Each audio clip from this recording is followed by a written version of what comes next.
Hello everyone! Long time no see, it's so nice to be back. I apologize for not uploading for about a month, but I was on vacations and just got back recently. And I wanted to say thank you to all of you for the love you've showed me. I wanted to thank you for the 1,000 subscribers, but it's now 1,500. So I really appreciate all the love, you know, all the subscribers, viewers, people who write comments, and everything you're doing for me to help and, you know, motivate me to work harder on the videos. And yeah, I appreciate it. I love you guys, and thank you for all of it. Now let's get to the video. Today we're going to talk about all-time awards, like, you know, MVP, MIP, Coach of the Year, etc. Just, you know, we're going to talk about these awards, including the whole history of the NBA and every player who's ever played in it. We are going to start with the MVP award. At number 3, I went to Kareem Abdul-Jabbar. Seeing that Kareem holds the record number of 6 MVP awards and how he carried both the Bucks and the Lakers on his back on offense and defense throughout his whole career, as well as being the best player in the league for the majority of his career, it would be a disrespect to not include him in the top 3 list.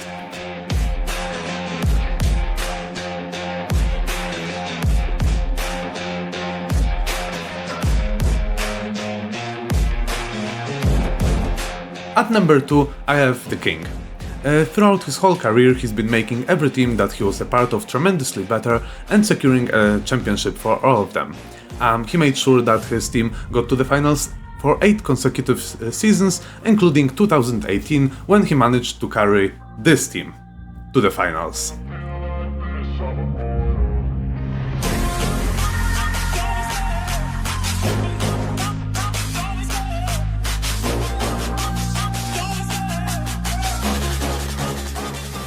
And at number 1, I obviously have none other than the great Michael Jordan. In his whole career, he was the engine of the Bulls, carried them to the finals 6 times, winning all of them and being awarded the finals MVP in each and every one of them. Mike is undoubtedly the most valuable player the league has ever witnessed.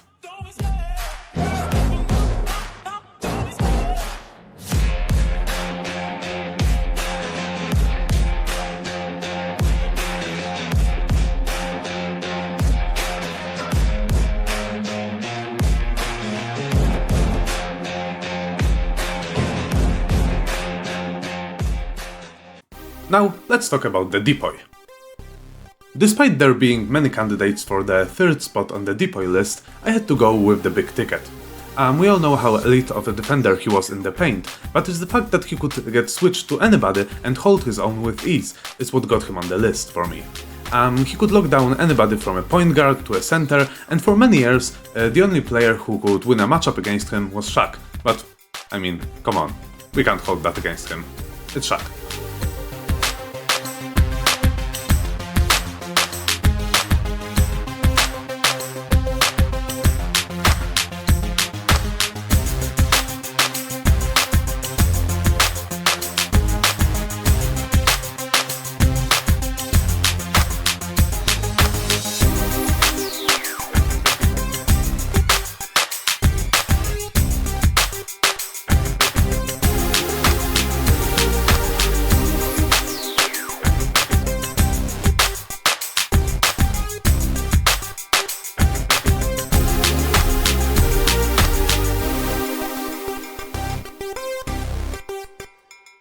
The 2nd spot on the list belongs to Hakeem Olajuwon. Just like Garnett, Hakeem was an incredible defender both in the paint as well as on the perimeter.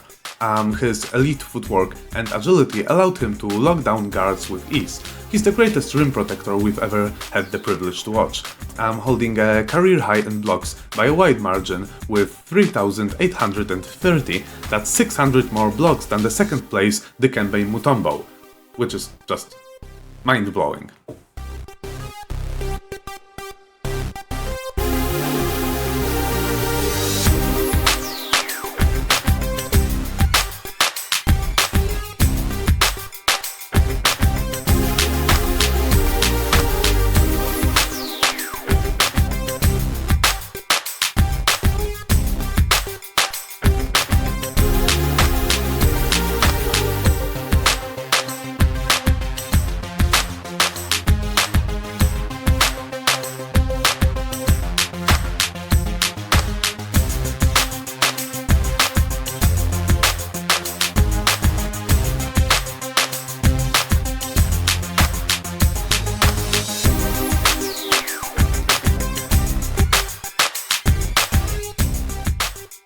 And coming at number 1 is Bill Russell. I don't suppose anyone will be surprised to see Bill Russell at the top of the list. His defensive prowess is the main reason the Boston Celtics managed to win a staggering 11 championships in 13 years. He has revolutionized the defense aspect of a center position and served as an example for future big men like the aforementioned Hakim and Garnett. He was one of the greatest shot blockers of all time, and his agility made him a nightmare of a matchup for any opposing player.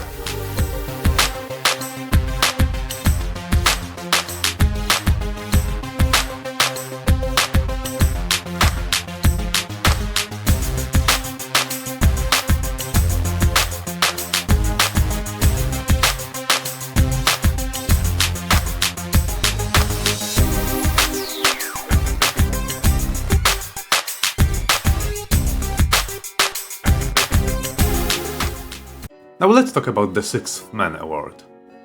Starting off with Jamal Crawford. Jamal Crawford is undoubtedly one of the best sixth men we've ever seen, which is no surprise seeing that he's tied for the most Sixth Man Awards at 3, with Lou Williams. He was a prolific scorer, providing a spark off the bench anytime he stepped on the court. He was one of the best ball handlers, widely recognized for his iconic crossovers, and having a clutch gene, teams could always count on him in wire-to-wire games. But his impact went way beyond that. He was an incredible leader and an excellent mentor for the younger teammates.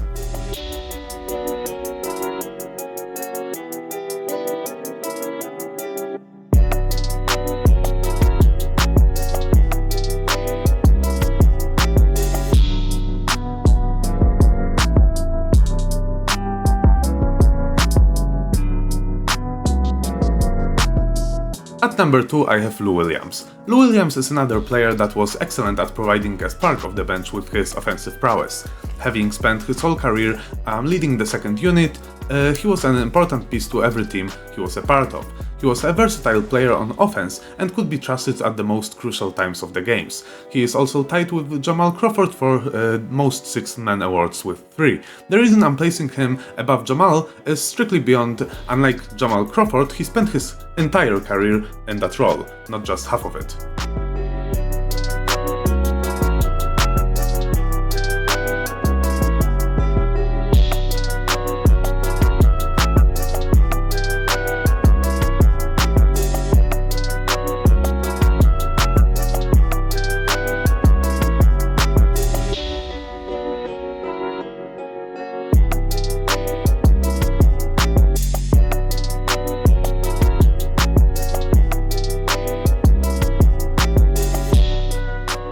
And at number 1, I'm going to the great Manu Ginobili.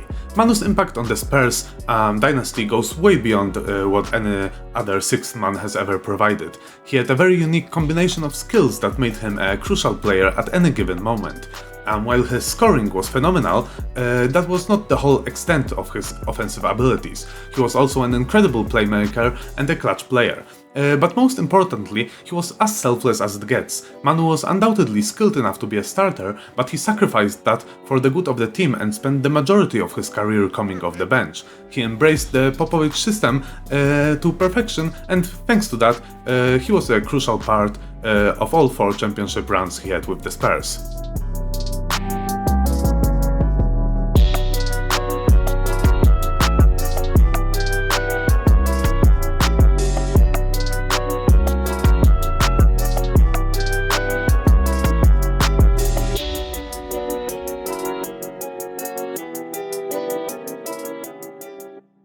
Now let's talk about the Rookie of the Year award.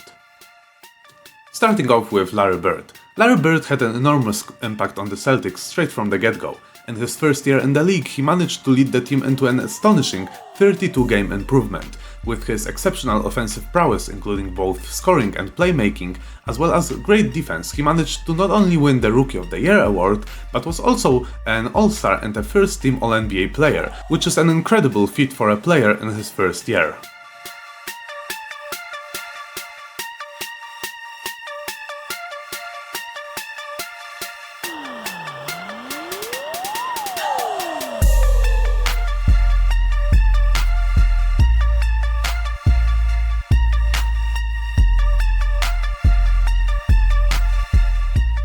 At number 2 I went to Oscar Robertson. To showcase how elite of a rookie season Oscar Robertson had, you only need to know that he nearly averaged a triple-double. Oscar finished the first season of his professional career with 30.5 PPG, 10.1 RPG and 9.7 APG. His all-around skill set a foundation for future point guards, and just like Bird, got him a Rookie of the Year award, All-Star appearance and a first team All-NBA.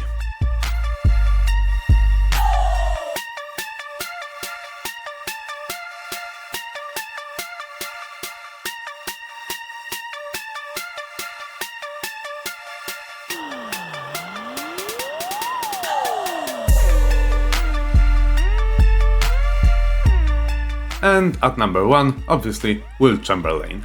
Wilt's rookie season was by far the greatest we've ever seen. Well, seen is a big word, as there's no footage, but we know of. In his first year in the league, he managed to win an MVP, a Rookie of the Year award, All-Star appearance, first team All-NBA, and led the league in scoring as well as rebounding. Wilt's rookie season to this day is one of the most dominant and remarkable seasons by a single player the league has ever witnessed.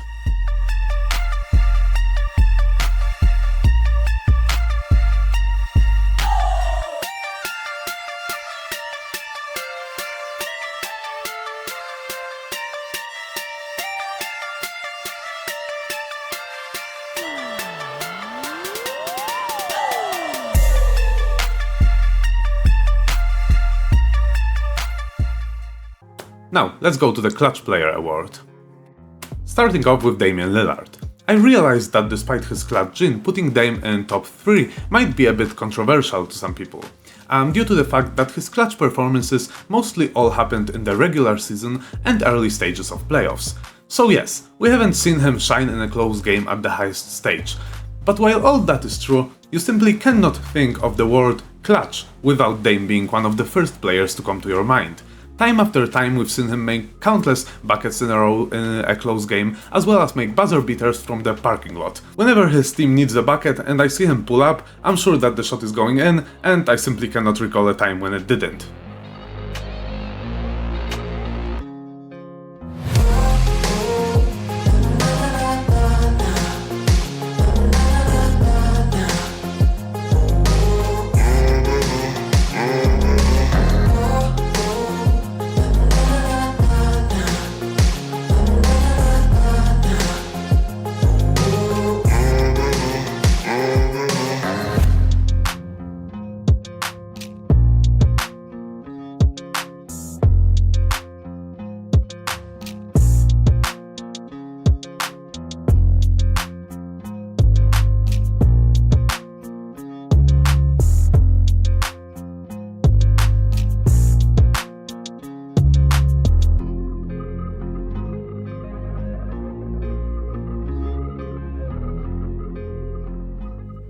At number 2, Black Mamba.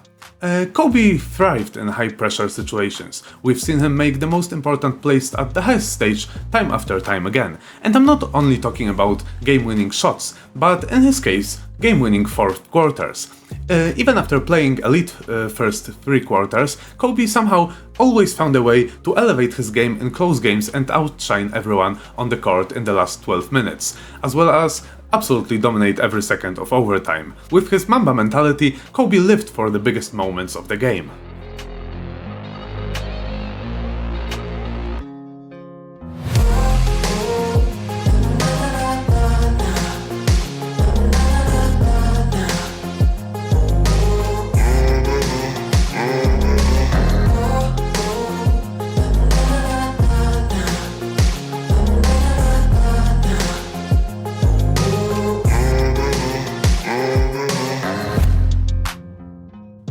Number 1.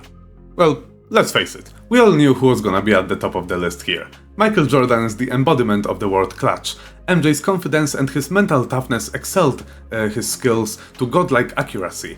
When the team needed a bucket, steal or anything at all, MJ was always trusted with the task and he never failed.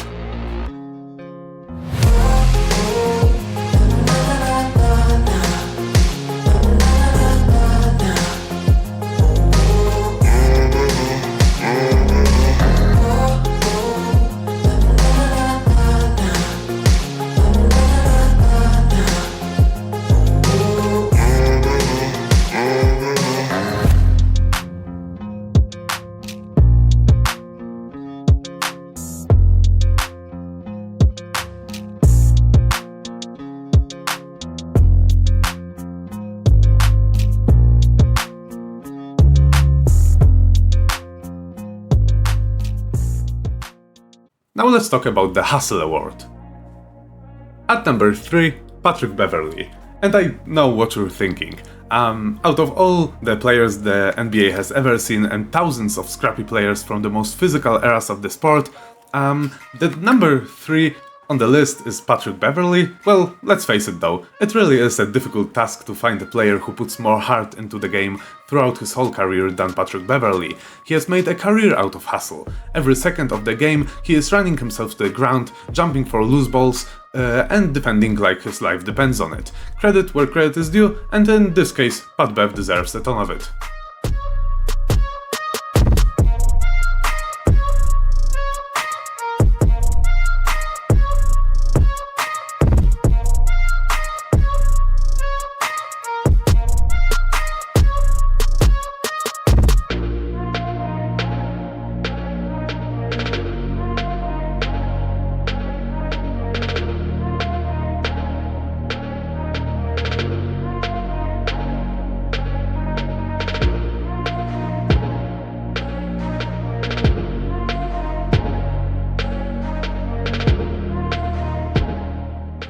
At number 2 I went to Ben Wallace. Ben Wallace's hustle was the major reason for his success as an NBA player. His defensive prowess, constant effort and physical play is what made him go from an undrafted player to an NBA champion and a 4-time Defensive Player of the Year award, as well as a Hall of Famer. He was the soul of the 2000s Pistons, and his elite defense and rebounding were a major reason for their success.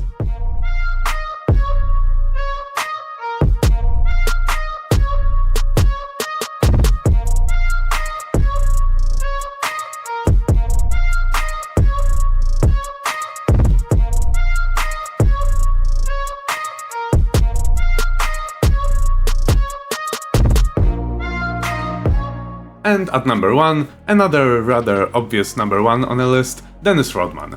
Again, nobody should be surprised. Rodman's hustle play made him into one of the most impactful players the NBA has ever seen. We all realize that Dennis was one of the best rebounders in the history of the sport, leading the league in rebounds an astonishing 7 times despite being just 6'7". But more than that, it didn't matter where you looked on the court, Rodman was there. Jumping out of bounds to save possessions, throwing himself on the ground for loose balls, jumping for every rebound and defending with all his strength.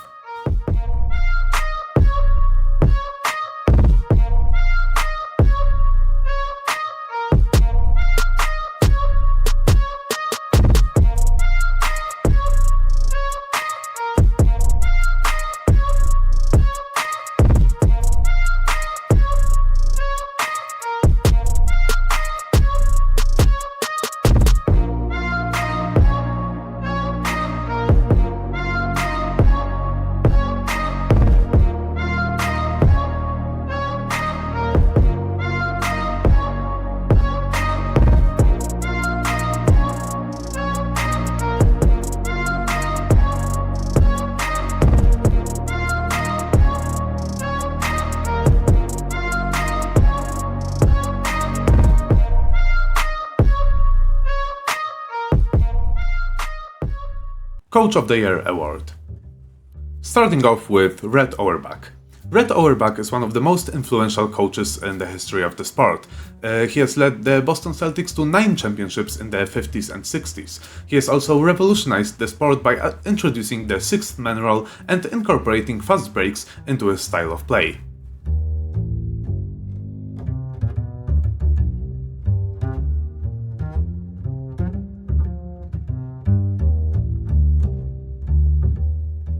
At number 2 I went to Phil Jackson. Phil Jackson is the winningest coach in history with 11 championships to his name, which include 3 three-peats, 2 with the Bulls in the 90s and 1 with early 2000s Lakers. He was also highly impactful on making MJ, Kobe and Shaq reach their ceiling.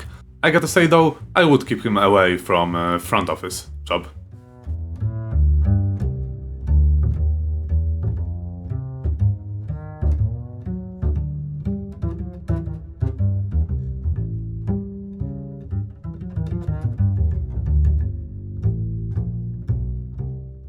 And at number 1, for me, the undisputed GOAT of coaches, Greg Popovich. Greg Popovich stands atop of the list. In his 29 years as the head coach of the San Antonio Spurs, he has managed to rack up the record 1,388 wins as a head coach, 5 NBA championships, and led the Spurs to 22 consecutive playoffs. He has also been teaching the most beautiful and selfless style of basketball and has elevated countless of players into the best versions of themselves.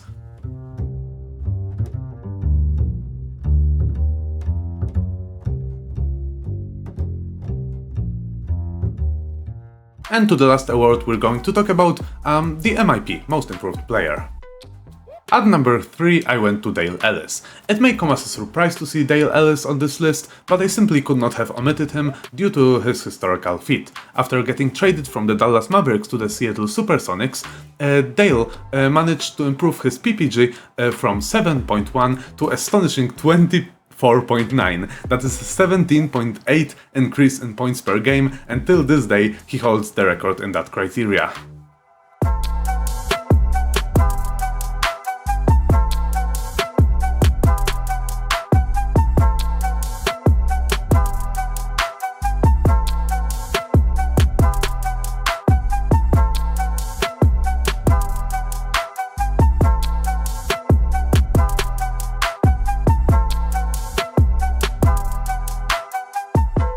At number 2 I went to Jermaine O'Neal.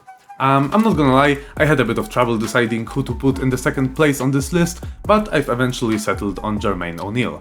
To start his career, he spent 4 years on the Blazers bench, not showing much promise. He then got traded to the Pacers, where he had a better first year.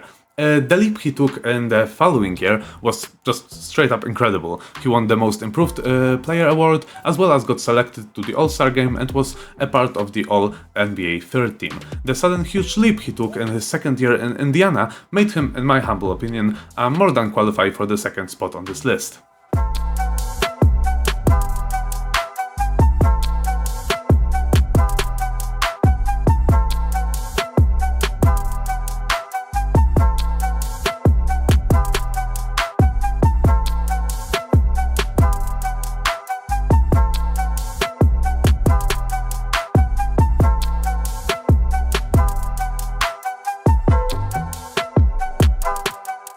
And atop of this list stands none other than the great Wilt Chamberlain. More specifically, his improvement in the 61-62 season. And yes, I realize that he was a superstar the year before, averaging 38.4 points per game and 27.2 rebounds per game. But that is what makes it even more spectacular. There wasn't much space for improvement, and he not only managed to take a leap the following season, he ended up averaging 50.4 points per game. That is a 12 points per game improvement from the season where he seemed like there was no space to improve too much at all. Oh, right, and it's also worth mentioning that it was also the year when he scored 100 points in a single game.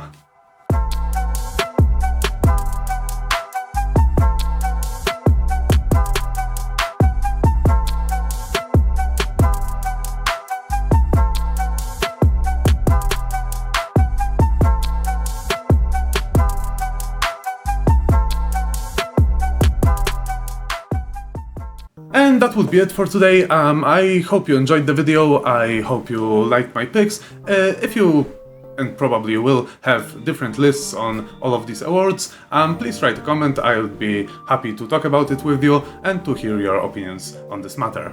So,